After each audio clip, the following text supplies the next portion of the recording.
नमस्कार दोस्तों, एक बार आपका फिर से स्वागत है हमारे चैनल में। आज हम आप लोग के लिए लेकर आए हैं एक अच्छी सी कहानी। तो हम सुनाते हैं आपको हमारी कहानी। पूरा पढ़िएगा, पूरा सुनिएगा। सरयू माता पवित्र होते हुए श्रापित क्यों हैं? तो आइए इस कहानी के माध्यम से हम आपको सुनाते हैं। तो हमारी कहानी पूरा सुनिएगा दोस्तों। एक भावात्मक और रहस्य से भरी कथा। जय श्री राम दोस्तों। रात का अंतिम पहर था। अयोध्या की धरती पर सन्नाटा पसरा था। सरयू की लहरें किसी भूले हुए गीत को गुनगुना रही थी। चांद की चांदनी सरयू के जल पर पड़ती तो ऐसा लगता जैसे कोई देवी अपनी करुण आंखों से हजारों वर्षों की पीड़ा कह रही हो। किंतु क्या आपको पता है इस निर्मल बहती नदी को शापित क्यों कहा गया है? क्यों इसे इतना पवित्र मानते हुए भी इसका जल पूजा में अर्पित नहीं किया जाता? और क्या आपने कभी सुना है इस नदी का जन्म किसी पहाड़ से नहीं बल्कि स्वयं विष्णु भगवान के आंसुओं से हुआ था? हाँ, ये कहानी साधारण कथा नहीं है। ये है उस माँ की कहानी जिसने अपने ही आराध्य को अपने हृदय में समा लिया है, जो सहती रही संसार के ताने पर कभी कुछ कहा नहीं। आज वो माँ बोलेगी। आज सरयू मैया की चुप पीड़ा की कथा कहेगी। एक राज जो सदियों से जल में बहता आ रहा है। प्राचीन समय की बात है। वो समय जब सृष्टि के पहिए पर अधर्म का धूल जमने लगा था। धरती डोलने लगी थी। अपने ही बोझ से असुरों के अत्याचार, पाप की लहरें और धर्म का ह्रास चरम सीमा पर था। देवता असमंजस में थे। पृथ्वी माता कराह रही थी। वे सभी पहुँचे बैकुंठ भगवान विष्णु के द्वार। भगवान विष्णु सिंहासन पर बैठे थे, पर मौन थे। आंखें बंद, मन स्थिर, पर उनके हृदय में हलचल थी। उनकी दृष्टि में समस्त ब्रह्मांड था, पर दृष्टि थमी हुई थी मृत्युलोक की पीड़ा पर। और फिर एक एक क्षण ऐसा आया जब उनकी पलकों ने कांपा और दो अश्रुबिंदु उनके नेत्रों से ढुलक पड़े। वो आंसू धरती पर गिरे और जहाँ गिरे वहाँ से एक जलधारा फूटी, शांत, निर्मल, मधुर संगीत सी बहती हुई। वो कोई साधारण नदी न थी।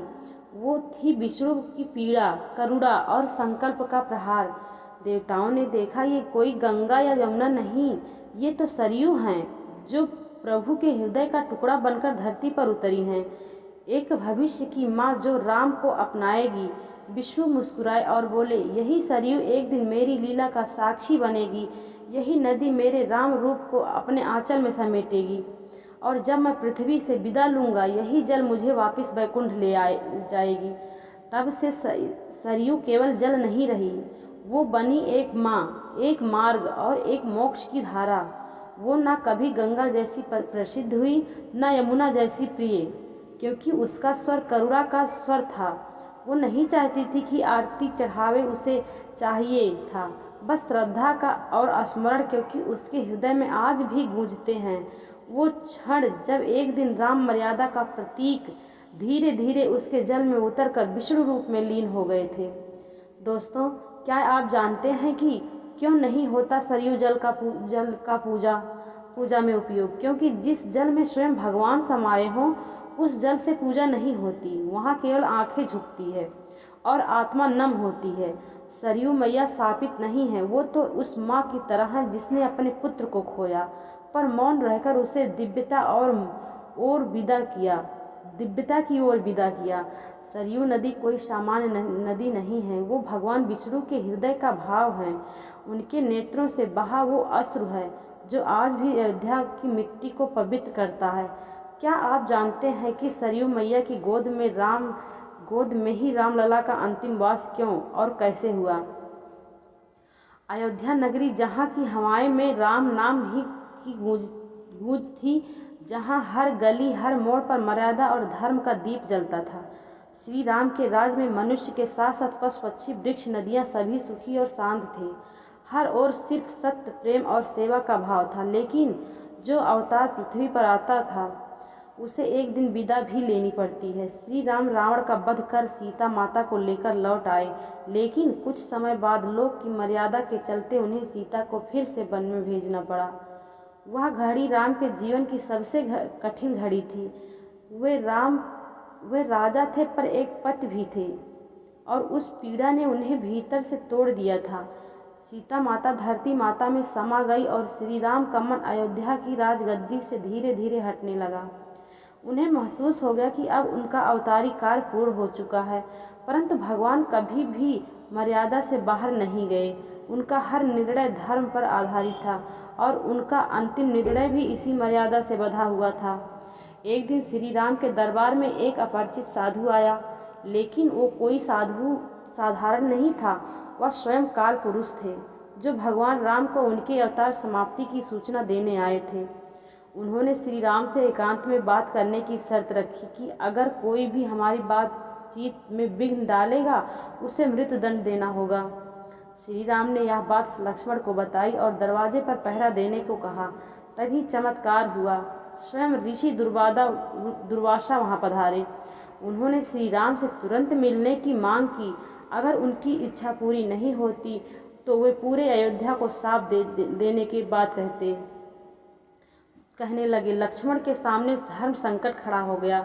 उन्हें तय करना था कि या तो ऋषि को रोके और अयोध्या का विनाश होने दे, या आज्ञा तोड़कर अंदर जाएं और स्वयं के लिए मृत्युदंड स्वीकार करें। लक्ष्मण ने बिना एक पल गंवाए अपनी मर्यादा की आहुति दी। वे अंदर गए और श्री राम को ऋषि दुर्वासा के आगमन की सूचना दी। श्री राम के सामने अब राज धर्म और भ्रातृ प्रेम आमने सामने खड़े थे। आंसू उनकी आंखों में भर आए, लेकिन वह राम थे जिन्होंने सीता को भी लोक मर्यादा के लिए वन भेजा था। वे लक्ष्मण को कैसे रोकते, पर उन्होंने मृत्युदंड देने के बजाय एक और रास्ता चुना। श्री राम ने लक्ष्मण से कहा, भाई, तुम अब इस लोक में अपना कार्य पूर्ण कर चुके हो। अब समय है अपने परम स्वरूप में लौटने का। लक्ष्मण जी ने सरयू नदी की ओर प्रस्थान किया। वह शांत भाव से नदी में उतरे और ध्यान मग्न होकर जल समाधि ले ली। उसी क्षण शेषनाग का दिव्य रूप प्रकट हुआ। लक्ष्मण जी अपने वास्तविक रूप में लौट गए। लक्ष्मण के बिना श्री राम का मन अयोध्या में न लगा। उन्होंने अपने पुत्र कुश को गद्दी सौंपी, भरत शत्रुघ्न से विदा ली और हनुमान से कहा, हे वीर बजरंगी, तुम जब तक राम नाम इस पृथ्वी पर गूंजता है यहीं रहो, मेरे साथ मत आना। हनुमान की आंखों से आंसू थम नहीं रहे थे, पर वे जानते थे कि प्रभु की आज्ञा सर्वोपरि है। श्री राम सरयू नदी के तट पर पहुंचे, वहीं जहां उनका बचपन बीता था, वहां जहां से ऋषियों संग बन जाते थे, जहां वे लक्ष्मण और भरत के साथ जल क्रीड़ा करते थे। आज वही सरयू मैया उन्हें अंतिम बार अपनी गोद में लेने को तैयार थी। श्री राम ने नदी के किनारे खड़े होकर सूर्य को नमन किया, पृथ्वी को प्रणाम किया और धीरे धीरे नदी की ओर बढ़ने लगी। जैसे ही उनका शरीर जल में समाया, उसी क्षण एक दिव्य प्रकाश फैला। आकाश में देवगण उतरे, पुष्प वर्षा हुई और सरयू नदी का जल सोने का सा चमकने लगा। राम अब केवल एक राजा नहीं थे, वह फिर से अपने भगवान विष्णु स्वरूप में लौट चुके थे। दोस्तों, आइए अब जानते हैं कि सरयू मैया शापित या साक्षी। लोग कहते हैं सरयू मैया शापित हैं क्योंकि उन्होंने श्री राम और लक्ष्मण को अपने जल में समा लिया, पर सच्चाई यह है सरयू मैया साक्षी हैं उस त्याग की, उस मर्यादा की, उस अवतार की जो धर्म की रक्षा के लिए आया है। आज भी जब सरयू नदी की लहरें किनारे से टकराती हैं तो ऐसा लगता है मानो वह राम लक्ष्मण के स्पर्श को याद कर भावुक हो जाती हैं। श्री राम का जीवन केवल एक कथा नहीं बल्कि एक मार्ग है। मर्यादा, धर्म, त्याग और प्रेम का। लक्ष्मण का निर्णय हमें सिखाता है कि कर्तव्य से बढ़कर कुछ नहीं है, और सरयू मैया की गोद हमें याद दिलाती है कि सच्चा अंत वह है जहाँ आत्मा परमात्मा में विलीन हो जाती है। आखिर सरयू मैया का शापित क्यों कहा गया? सरयू मैया को सभी देवी समान मानते हैं। लोग उनमें स्नान करते हैं, पूजा करते हैं और अपने पाप से मुक्ति पाते हैं। जब भगवान राम ने धरती से विदा लेने का समय तय किया तो उन्होंने सरयू मैया के किनारे आकर जल समाधि लेने का निश्चय किया। यह स्थान आज भी गुप्तार घाट के नाम से प्रसिद्ध है। जैसे ही भगवान राम ने सरयू नदी में प्रविष्ट हुए, सरयू मैया धन्य हो गई। उन्होंने सोचा, आज मेरे जल में स्वयं भगवान राम समा रहे हैं मैं अब सबसे पवित्र नदी बन जाऊंगी। लेकिन तभी नारद मुनि वहाँ प्रकट हुए और बोले, हे सरयू मैया, तुम्हारा भाग्य महान है, परंतु यह मत भूलो, जब जब अधर्म बढ़ेगा तुम्हारे किनारे खून बहेगा, राजाओं के युद्ध होंगे, निर्दोषों का लहू भी तेरे जल में घुलेगा, और इसी कारण तुम्हें एक दिन शापित भी कहा जाएगा।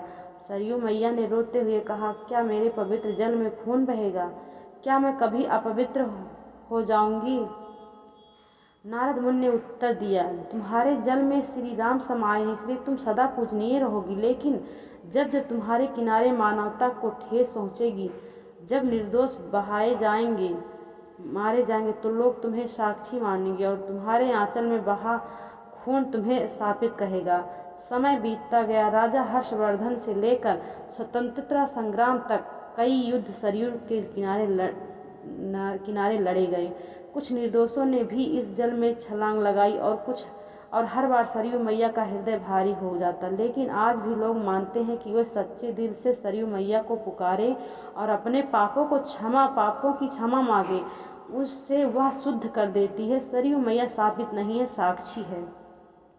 उन्होंने युगों का दर्द देखा है। जब समाज सही राह से भटकता है, तब उनका शांत जल से भी बोझिल हो जाता है। प्रेम से बोलिए सरयू मैया की जय।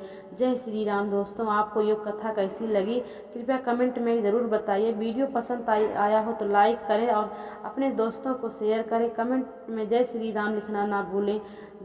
ऐसी रोचक और आध्यात्मिक कहानी सुनने के लिए सब्सक्राइब करें पारंपरिक कहानियाँ। दोस्तों, नमस्कार, जय हिंद।